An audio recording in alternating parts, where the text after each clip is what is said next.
स्मृति 22 जनवरी 1970 के अव्यक्त बाप दादा के हम बच्चों प्रति अनमोल महावाक्य। मुरली का सार, अंतिम कोर्स, मन के भावों को जानना। बाबा ने कहा, सभी कहाँ बैठे हो और क्या देख रहे हो? अव्यक्त स्थिति में स्थित हो, अव्यक्त रूप को देख रहे हो व व्यक्त में अव्यक्त को देखने का प्रयत्न करते हो। इस दुनिया में आवाज है, अव्यक्त दुनिया में आवाज नहीं है। इसलिए बाप सभी बच्चों को आवाज से परे ले जाने की ड्रिल सिखला रहे हैं। 1 सेकंड में आवाज में आना, 1 सेकंड में आवाज से परे हो जाना, ऐसा अभ्यास इस वर्तमान समय में बहुत आवश्यक है। वह समय भी आएगा जैसे जैसे अव्यक्त स्थिति में स्थित होते जाएंगे, वैसे वैसे नैनों के इशारों से किसके मन के भाव को जान जाएंगे। कोई से बोलने व सुनने की आवश्यकता नहीं होगी।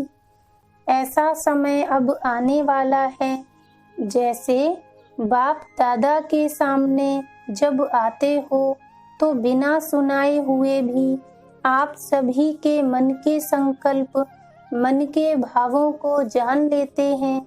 वैसे ही आप बच्चों को भी यही अंतिम कोर्स पढ़ना है। जैसे मुख की भाषा कही जाती है, वैसे ही फिर रूहों की रूहान होती है, जिसे रूह रूहान कहते हैं। तो रूह भी रूह से बातें करते हैं, लेकिन कैसे? क्या रूहों की बातें मुख से होती हैं? जैसे जैसे रूहानी स्थिति में स्थित होते जाएंगे, वैसे वैसे रूह रूह की बात को ऐसे ही सहज और स्पष्ट जान लेंगे। जैसे इस दुनिया में मुख द्वारा वर्णन करने से 1-2 के भाव को जानते हो, तो इसके लिए किस बात की धारणा की आवश्यकता है? विशेष इस बात की आवश्यकता है जो सदैव बुद्धि की लाइन क्लियर हो। कोई भी अपने बुद्धि में व मन में डिस्टरबेंस होगा व लाइन क्लियर न होगी तो 1-2 के संकल्प और भाव को जान नहीं सकेंगे। लाइन क्लियर न होने के कारण अपने संकल्पों की मिक्सचैरिटी हो सकती है। इसलिए हर एक को देखना चाहिए कि हमारी बुद्धि की लाइन क्लियर है। बुद्धि में कोई भी किसी भी प्रकार का विघ्न तो नहीं सताता है। अटूट, अटल, अथक, यह तीनों ही बातें जीवन में हैं। अगर इन तीनों में से एक बात में भी कमी है तो समझना चाहिए कि बुद्धि की लाइन क्लियर नहीं है। जब बुद्धि की लाइन क्लियर हो जाएगी तो उसकी स्थिति, स्मृति क्या होगी? जितनी जितनी बुद्धि की लाइन अर्थात पुरुषार्थ की लाइन क्लियर होगी, उतना उतना क्या स्मृति में रहेगा? कोई भी बात में उनके सामने भविष्य ऐसा ही स्पष्ट होगा जैसे वर्तमान स्पष्ट होता है। उनके लिए वर्तमान और भविष्य एक समान हो जाएंगे। जैसे आजकल साइंसदानों ने कहां कहां की बातों को इतना स्पष्ट दिखाया है, जो दूर की चीज भी नजदीक नजर आती है। इसी रीति से जिनका पुरुषार्थ क्लियर होगा, उनको भविष्य की हर बात दूर होते भी नजदीक दिखाई पड़ेगी। जैसे आजकल टेलीविजन में देखते हैं तो सभी स्पष्ट दिखाई पड़ता है ना, तो उनकी बुद्धि और उनकी दृष्टि टेलीविजन की भांति सभी बातें स्पष्ट देखेंगी और जानेंगी। और कोई भी बात में पुरुषार्थ की मुश्किलात नहीं रहेगी।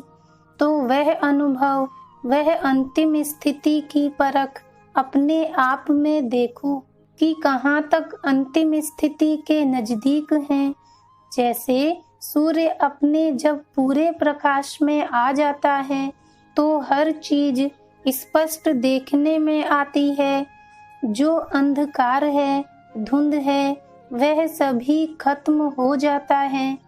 इसी रीति जब सर्वशक्तिवान ज्ञान सूर्य के साथ अटूट संबंध है तो अपने आप में भी ऐसे ही हर बात स्पष्ट देखने में आएगी। और जो चलते चलते पुरुषार्थ में माया का अंधकार व धुंध आ जाता है, जो सत्य बात को छिपाने वाले हैं वह हट जाएंगे। इसके लिए सदैव दो बातें याद रखना। आज के इस अलौकिक मेले में जो सभी बच्चे आए हैं, वह जैसे लौकिक बाप अपने बच्चों को मेले में ले जाते हैं, तो जो स्नेही बच्चे होते हैं उनको कोई न कोई चीज लेकर देते हैं। तो बाप दादा भी आज के इस अनोखे मेले में आप सभी बच्चों को कौन सी अनोखी चीज देंगे? आज के इस मधुर मिलन के मेले का यादगार बाप दादा क्या दे रहे हैं कि सदैव शुभ चिंतक और शुभ चिंतन में रहना। शुभ चिंतन और शुभ चिंतक, यह दो बातें सदैव याद रखना। शुभ चिंतन से अपनी स्थिति बना सकेंगे और शुभ चिंतक बनने से अनेक आत्माओं की सेवा करेंगे। तो आज यह वतन से आए हुए सभी बच्चों के प्रति अविनाशी सौगात है। बाप दादा का स्नेह अधिक है व बच्चों का अधिक है। कोई कोई बच्चे सोचते होंगे कि हम सभी का स्नेह बाप दादा से ज्यादा है। कोई कोई है भी, लेकिन मेजॉरिटी नहीं। स्नेह है लेकिन अटूट और एक रस स्नेह नहीं है। बच्चों का स्नेह रूप बदलता बहुत है। बाप दादा का स्नेह अटूट और एक रस रहता है। तो अब बताओ कि किसका स्नेह ज्यादा है? बाप दादा बच्चों को देखते हैं तो त्रिनेत्री होने से 3 रूप से देखते हैं। वह कौन से 3 रूप? जैसे आप बच्चे बाप को 3 रूप से देखते हो ना, तो वह सभी जानते हैं, लेकिन बाप बच्चों को 3 रूप से देखते हैं। एक तो पुरुषार्थी रूप, दूसरा अब संगम का भविष्य जो फरिश्ता रूप है, और तीसरा भविष्य देवता रूप। तीनों का साक्षात्कार होता रहता है। तीनों ही रूप एक एक ऐसे ही स्पष्ट देखने में आते हैं जैसे वर्तमान यह देह का रूप इन आँखों से स्पष्ट देखने में आता है। इस रीति दिव्य नेत्र द्वारा यह तीनों रूप स्पष्ट देखने में आते हैं। जैसे इन आँखों से देखी हुई चीज का वर्णन करना सहज होता है ना, सुनी हुई बातों का वर्णन करना कुछ मुश्किल होता है, लेकिन देखी हुई बात का वर्णन करना सहज होता है और स्पष्ट होता है। तो इन दिव्य नेत्रों व अव्यक्त नेत्रों द्वारा हरेक के तीनों रूप भी इतना ही सहज वर्णन करना होता है। वैसे ही आप सभी को भी 1-2 के यह तीनों रूप देखने में आएंगे। अभी यथा योग्य यथाशक्ति हैं, लेकिन कुछ समय बाद यह यथाशक्ति शब्द भी खत्म हो जाएगा और हरेक अपने अपने नंबर प्रमाण संपूर्णता को प्राप्त हो जाएंगे। तो बाप दादा आप सभी के संपूर्ण मुखड़े देखते हैं। संपूर्णता नंबरवार होगी। माला के 108 मड़के जो हैं, तो नंबर 1 मणका और 108वां मणका दोनों को संपूर्ण कहेंगे कि नहीं? विजयी रत्न कहेंगे। विजयी रत्न अर्थात अपने नंबर प्रमाण संपूर्णता को प्राप्त हो। उनके लिए सारे ड्रामा के अंदर वही संपूर्णता की फर्स्ट स्टेज है। जैसे सतयुग में विश्व महाराजन तो 8वां भी कहलाएगा, लेकिन फर्स्ट विश्व महाराजन की सृष्टि के संपूर्ण सुख और 8वें के संपूर्णता के सुख में अंतर होगा ना। वैसे ही यहाँ भी हर एक अपने अपने नंबर प्रमाण संपूर्णता को प्राप्त हो रहे हैं। इसलिए बाप दादा संपूर्ण स्टेज को देखते रहते और वर्तमान समय के पुरुषार्थ को देखते रहते हैं, क्या हैं और क्या बनने वाले हैं। बाबा ने कहा, आपने पूछा ना कि वतन में क्या बैठ करते हो, यही देखते रहते हैं और अव्यक्ति सहयोग देने की सर्विस करते हैं। सभी समझते हैं कि बाप दादा वतन में पता नहीं क्या बैठ करते होंगे, लेकिन सर्विस की स्पीड साकार वतन से अव्यक्त वतन में तेज है, क्योंकि यहाँ तो साकार तन का हिसाब साथ था, अब तो इस बंधन से भी मुक्त हैं। अपने प्रति नहीं, सर्व आत्माओं के प्रति हैं।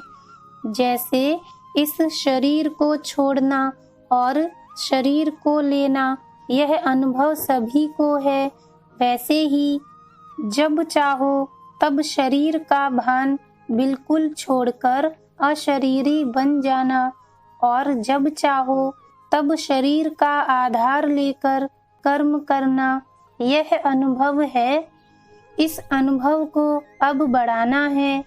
बिल्कुल ऐसे ही अनुभव होगा जैसे कि यह स्थूल चोला अलग है और चोले को धारण करने वाली आत्मा अलग है।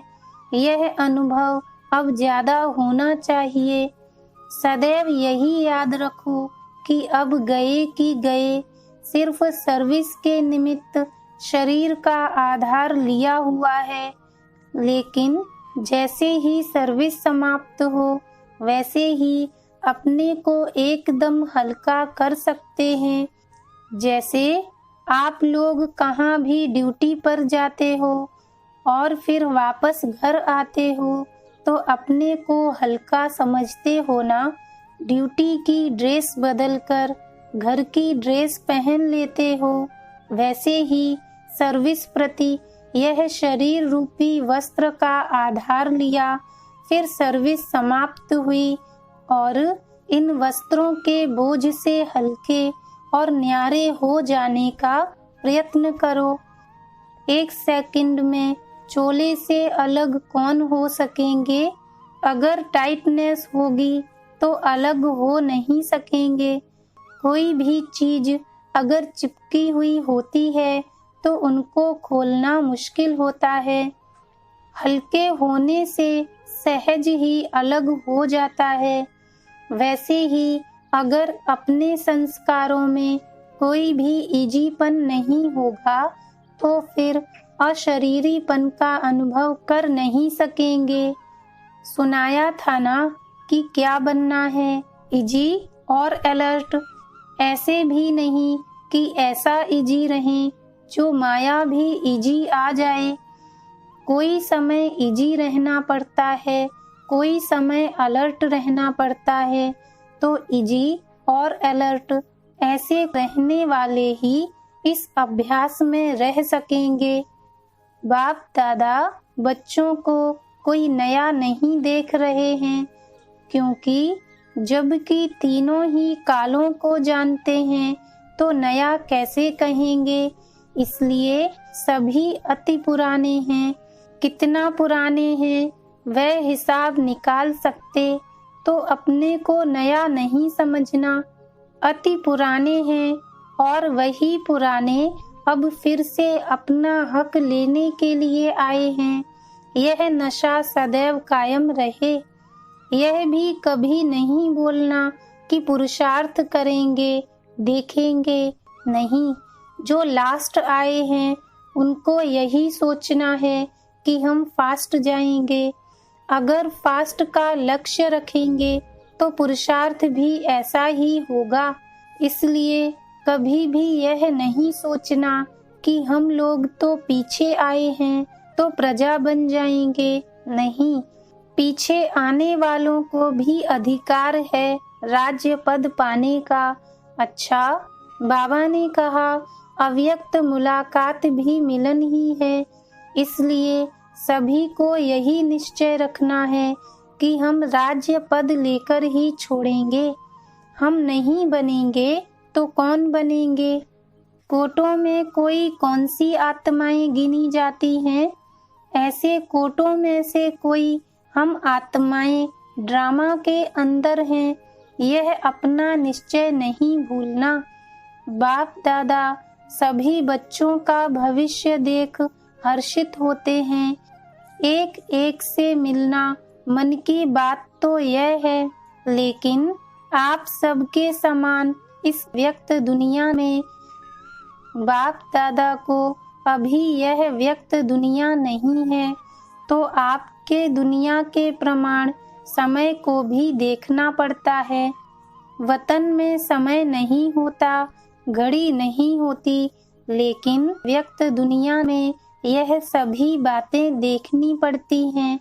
वहाँ तो जब सूर्य चांद ही नहीं तो रात दिन किस हिसाब से हो, इसलिए समय का बंधन नहीं है। अच्छा, ओम शांति।